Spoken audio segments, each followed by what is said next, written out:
Hey guys, what's going on? Drew Danger here, back on the scene. I apologize. I did the podcast with Tank and I was wearing Green Ranger gear. There was a reason I meant to do a video because since I've been in the hospital, you guys have noticed that I probably have not done a video on JDF. And big fan, actually knew the guy. So I wanted to wear, let's see if we can see it. There we go. Green Ranger hoodie in. And he signed my hat.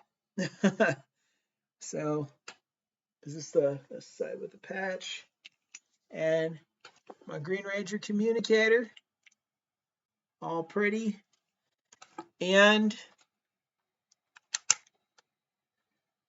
my Legacy Green Ranger morpher signed by JDF, two side, and he did morph with my morpher when I met him.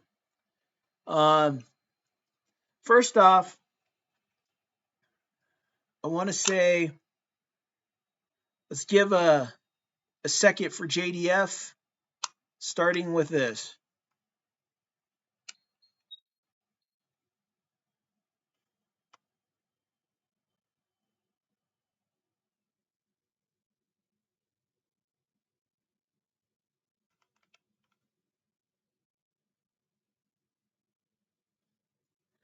All right, guys. First off, it's hard for me to say this, but he's passed away in November. When I was in my second day of treatment, um, I had gotten the news about that, and I just wanted you guys to know that when I saw JDF, I saw him in around September, August, and I was talking to him. And sometimes you want to talk and do your thing, but you could feel a person's in pain, and I'm not just saying that. I could feel and knew something was on his mind, right? And I was thinking about talking to him about it and sharing with him, just to, you know, I don't know. It's hard for me to say. I guess what I'm trying to say is I was gonna write down. I said, look, Jason, you give me a call. Um, any time of the day, night, here you go. Please, and I want to be there for you, not as Tommy Oliver, not as the Green Ranger, not as a Power Ranger, but as Jason alone, stripped down. That's what I want to be there for, because you have been there for me, shown love for me over the years, and inspired me from the first time Mighty Morphin hit. It was right when fourth grade happened for me. That's when the show was brand new, that long ago, and I really wanted to show love and support for him. But I didn't say it because I didn't want to, I just didn't want to, bother him at the time. Um, and that was my greatest mistake. That was my greatest mistake. I wish that I had said that, and maybe, just maybe something he called me, maybe I could have helped. I don't know. But I can't help but feel that way. So today's video, we're going to be talking about JDF, the greatest Power Ranger ever. I don't care what anybody says. Look, people can question that all they want. I was there when Mighty Morphin happened, okay, when it first started. And I remember the show did well, but it was not a huge hit yet, because I was there at Toys R Us. You could get all 5 Rangers, the Megazord. You could buy whatever. They had it all there at the store, and it was not flying off the shelves. Like, the show did well and was doing well at the time, and then Green Ranger hit, right? And when Green Ranger came on the scene, that's what blew up everything. When Green Ranger showed up, it changed the whole climate. It changed the whole feeling. It changed the whole world. It did everything at that moment, because we had never seen anything like that. You're telling me that, think about this, not just the bad guy, but the bad guy with the same powers is a Power Ranger, a coin carrying Power Ranger, is now the villain. And no matter what Rita, Monsters, Goldar, didn't matter, could stop, it couldn't stop the Power Rangers, right?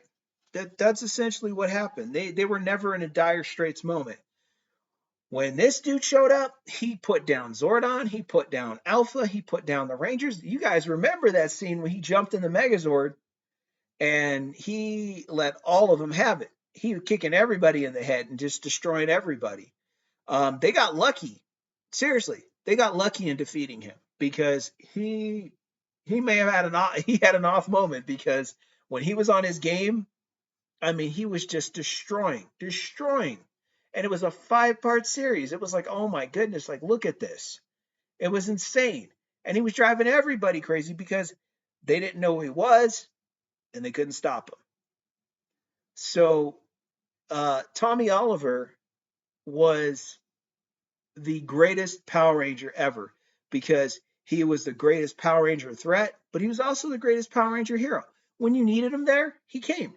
That's what Tommy was known for. If you needed him there, he came. And that's what I loved about him. I know that he and Austin, and I've done a video, didn't get along. Sometimes those things happen. But here's the thing, about uh, Austin and him was that JDF kept everything Power Rangers alive. You guys got to really understand that. Like I said, I was there when all this happened. He kept it alive. Had it not been for him and all he did, Power Rangers would not be where it's at. Because people are like, well, it's a group effort. Yes, that's true. But him alone was the selling point, you know? And I know a lot of Austin fans get mad. And Austin, it's like, yeah, people responded to Austin, but not like they did to JDF. JDF was the soul and the heart of Power Rangers. He was always doing and always involved and always, being there and always involved with the show and the action figures, the merchandise. That was the guy. JDF was the big sale for the show. So that was the thing about it. And the other thing was he holds many accolades in the martial arts and MMA world, which is just amazing. So he was the real deal all the way down, from Muay Thai to mixed martial arts to Brazilian Jiu Jitsu to Shotokan, Red Dragon, which he created, Chris Casamass, I should say, created that. And then it went to Tosa Kondo, which is his style that he created. You guys have to understand, I'm a martial artist, and I'm telling you guys, like, his accolades are second to none. You guys have to understand, he holds the same title as Chuck Norris in the martial art community. That's a very hard title to get. It's called Henshi. And that's a not easy title to reach. And JDF had that. And I'm not trying to compare, but let's compare. Let's be honest. Austin doesn't hold the same accolades. It doesn't make him less of a person, but I just saw him being so negative towards JDF. JDF said negative things about him in the past. Okay, but then he just stopped because he realized, like, whatever happened, I don't get along with him, but I'm not going to do that anymore. I'm going to be better than that. I'm going to wish him the best. When Austin got busted for that tax thing, which doesn't seem to come up too much anymore, but when it came up, he said, I want you guys to do one thing. Hear all the facts and forgive him no matter what happens. And that's what he said. That's what kind of guy JDF really was. You guys can't blame him for being upset because there was a lot of heat on that show. And he really tried to get along with Austin. But it just wasn't working. And Austin was a certain way. And after a while, he just said, forget it. And then they were at odds with each other. They were at each other's throats, over things. And sometimes that's how it is. But the thing was, he grew up, he let it be, and he became the bigger person. When Austin, on the other end, has never said, you know what, I'm sorry, even in death. When JDF died, he said, we weren't drinking buddies, we didn't get along, but once a Ranger, always a Ranger brother, and, he was somebody's brother, somebody's friend, which is cool to say and stuff, but it's not really heartfelt, like, like, I know he's gone, but let me try to bury the hatchet. Let me talk to you fans and say, like, look, our grudge, we had it, but we're grown men. We got to put it behind us. We got to do better. He's still holding on to that in some way, because even if his heart's changed, he has not put that out there and really told people, unless somebody's got a video or they heard something, let me know.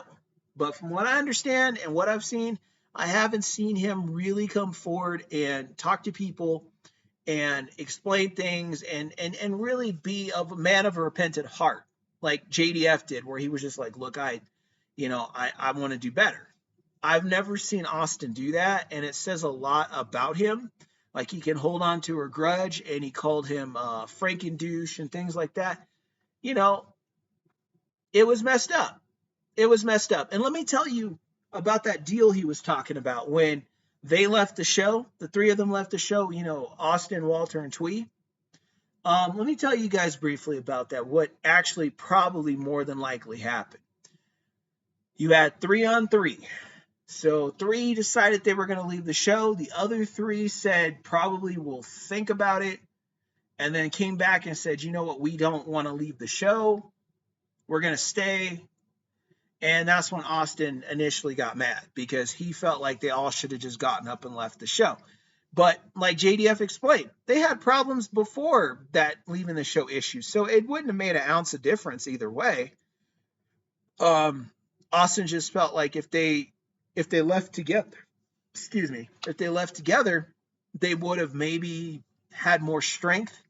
And maybe, but maybe not. If you guys know anything about Haim Saban, like, he's not really a mover, and I think that's what made Austin upset, was because if JDF had left the show, I think that would have rocked things up, especially at that time. I think that would have really rocked things up. But I don't know if he would have negotiated for all 6. He might have negotiated for Jason, Amy, and David Yost, maybe.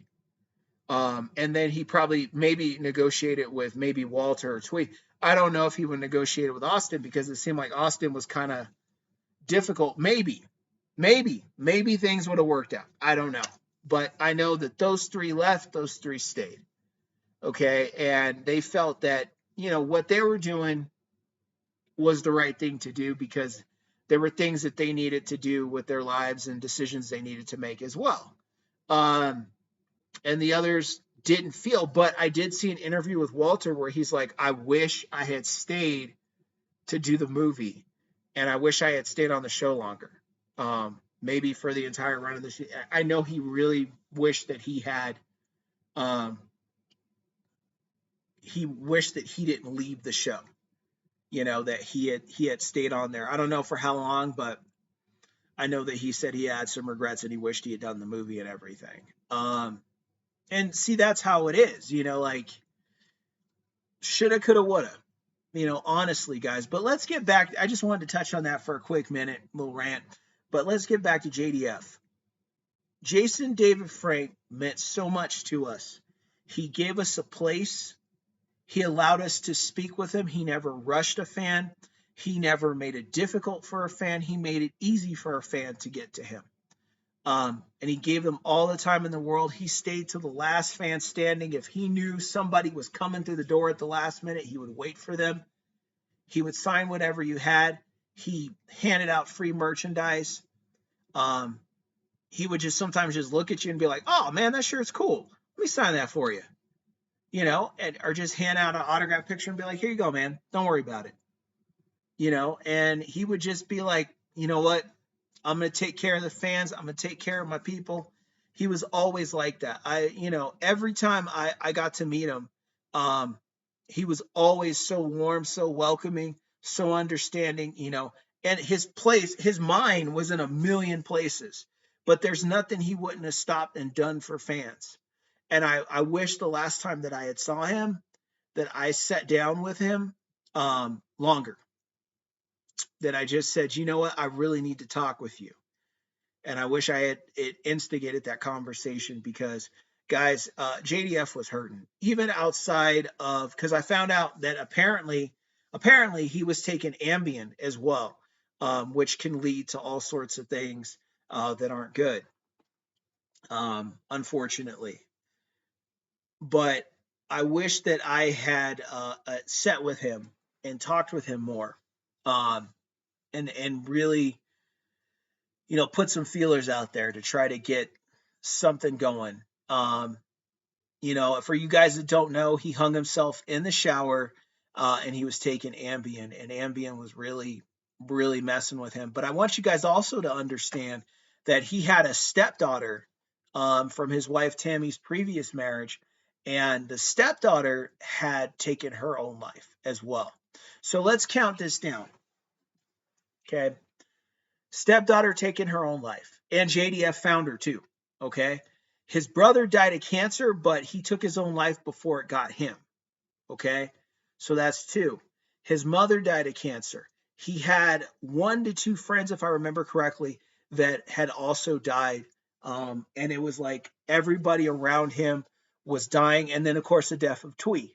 And a lot of you don't know this unless you've seen the video. Some of you have.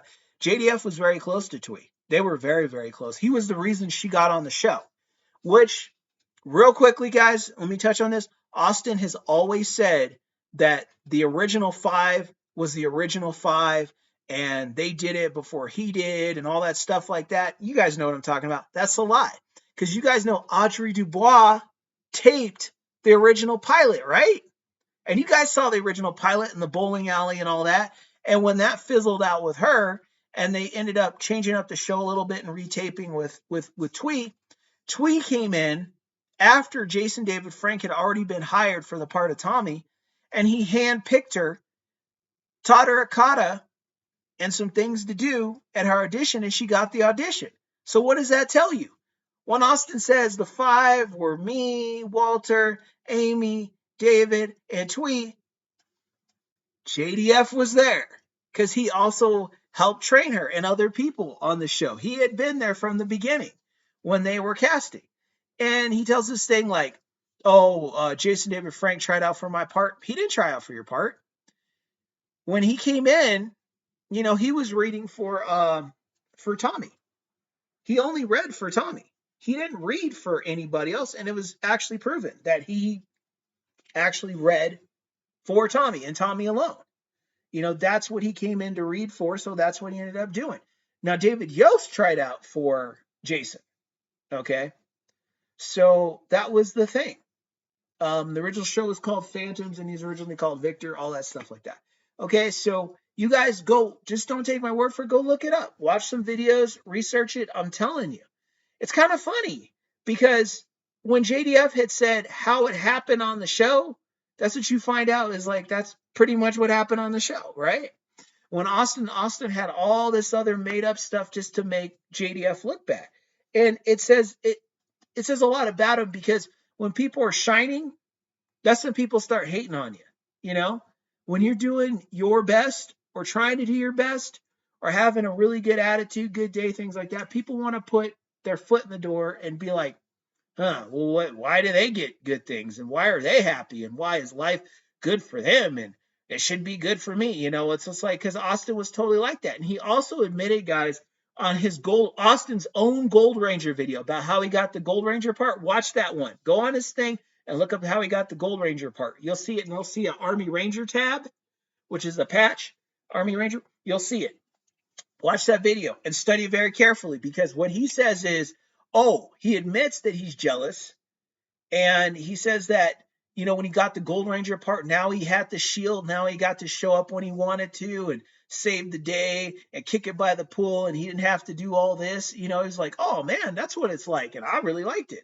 See, he admitted that he wanted to be that special ranger because he was jealous of the fact of that. And that's probably what sparked on because Austin probably thought he was going to be the center of attention in the show. He was going to get the girl. He was going to get all this stuff. And they had actually casted that for the Green Ranger.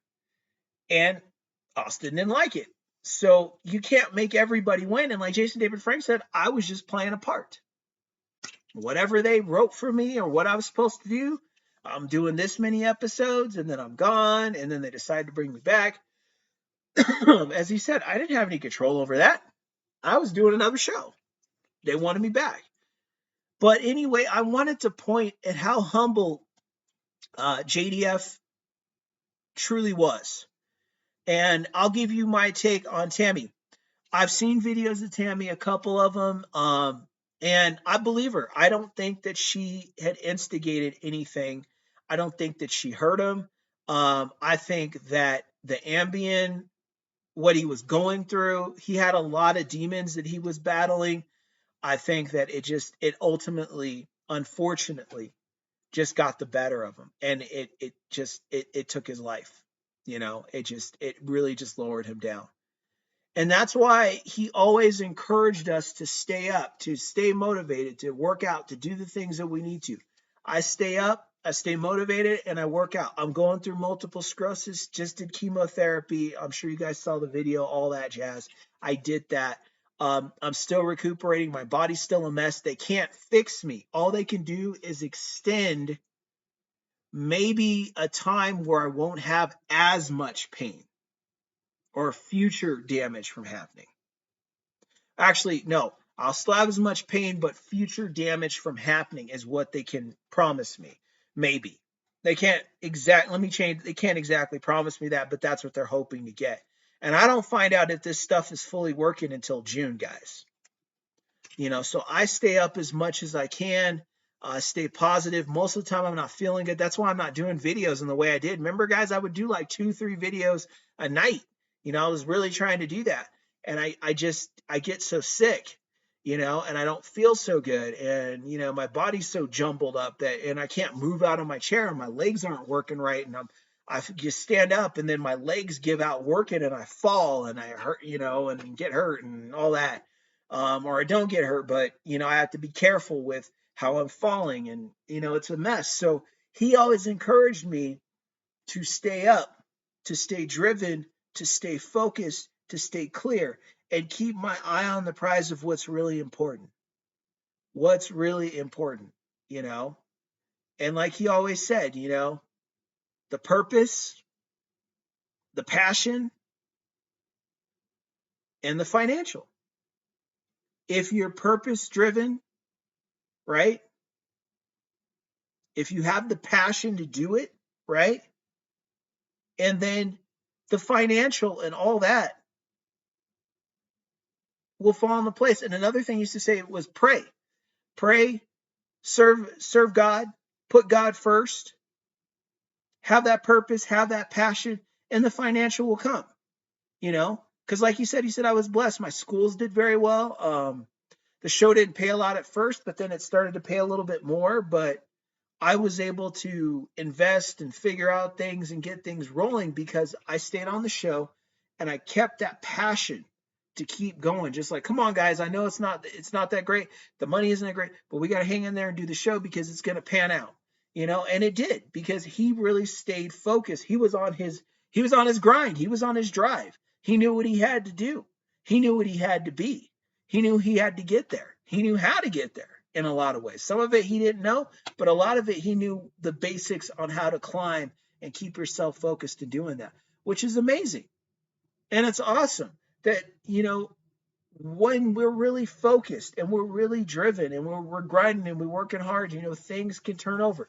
And as a wise man has said many times, and as a fellow YouTuber had said earlier today, was that are you in a better place than you were last year or 2 years ago? Or sometimes 5. Look back. 5 years ago, are you in a better place? And if your answer is yes, that's awesome. And if your answer is not yet, but I'm getting there and I'm working towards it, that's great too. You're working towards that goal. But you're in a better place than you were before. And sometimes we have to look at that as success, because that's success. We might not have $1 million, but the thing is this. Listen, guys. Listen very carefully, okay? No matter what happens, were you in a better place than you were before? And you can't tell me that there weren't blessings that have come to you in some form, whether if it's a free cheeseburger, whether if it's whatever, money that got dropped on you somewhere, you've been blessed. Okay? Acknowledge that because you're being noticed. It's paying off. And hang in there. Hang in there. You know, live for JDF, guys. Live for yourself, number one, but also live for the dream of him because he believed in us and promoted for us to do the best with what we can in life when most people don't believe in us to even walk down the street. Okay? He grew up poor, lived in a trailer, lived very poor, had a well that, get bath water and all that stuff, and he got out of that. He got out of that one day. So you guys have to look. He came from humble beginnings. I've never lived in a trailer. I've never had to have a well to get water to get a bath and drink and do all that stuff with. I've never had to do that. But he did that. And look how far he came and how great of a martial artist and MMA fighter he became. And how much of a humanitarian he really was. We need to remember that in the world, there are people that have it worse than we got it. We might be going through some things. And trust me, you guys know I know. I'm being challenged, and I've been challenged for a long time, right? But I know somewhere in the world, somebody's going through worse things than I do, so I still count my blessings. I don't curse my life. I don't curse my family. I don't curse God. I never will.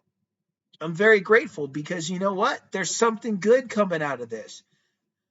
I got put in this position for a reason, and I don't mean to sound cliche, but you get put in situations, it's true, for a reason. And sometimes years later, you don't recognize it. And then years down the road, it all starts coming together and making sense. You don't see it right away. You might not see it in the first year, but later on you go, you know what? That happened. And it happened in the way that it did to stop me from doing something, or it pushed me along this way to get further because at that time there was something awesome coming for me. And it all comes together and you go, okay, this was leading to that part, to that part, to that part, to that part. So stay on your grind. Do what you got to do. Okay? Make it happen for all you can make it happen. And know that there is a plan for you and things happen for a reason. Things always happen for a reason. They just don't happen, miraculously. It's you get blessed in life, and then things start turning around for you. So you might have to work with something a little bit, might have to change up some things a little bit, but you're gonna be blessed, and you'd be surprised. Many people, you guys know I'm from Southern California. Many people that drive Lamborghinis, if you ever ask them, I had a friend of mine that asked the guy, how did you get a car like this? He said, I came out to California in the late 80s with like $100 in my pocket. And, I've just been blessed and I found a career, a this, a that, a wife, a house, everything just leveled out. So trust me, guys, it's not over yet. And JDF is he's still with us in spirit. He's still out there cheering for us. He's still out there encouraging us every day. And he's thinking of us all the time. I know that. He touched a lot of people. And people like him come around once on a blue moon. They don't come around all the time. So cherish people like that change the world and make it a better place, because he definitely made it a better place, and he didn't have to do things like that, but he chose to. And I want you guys to remember that. Every day you guys wake up, remember that sometimes you just got to do what's right and you got to be driven. Remember, guys, purpose, passion. Well, let me get it right. Prayer, purpose, passion, financial will come. Okay? Remember that. It'll always be that. And remember, guys, keep tuning in the channel. I'll have many more videos. Stay in touch with me if you have any questions. Please write me. Please subscribe. Tell people. Tell everybody about me. Here we go, guys. It's morphin' time. Marcus, I didn't get Dragon Sword out.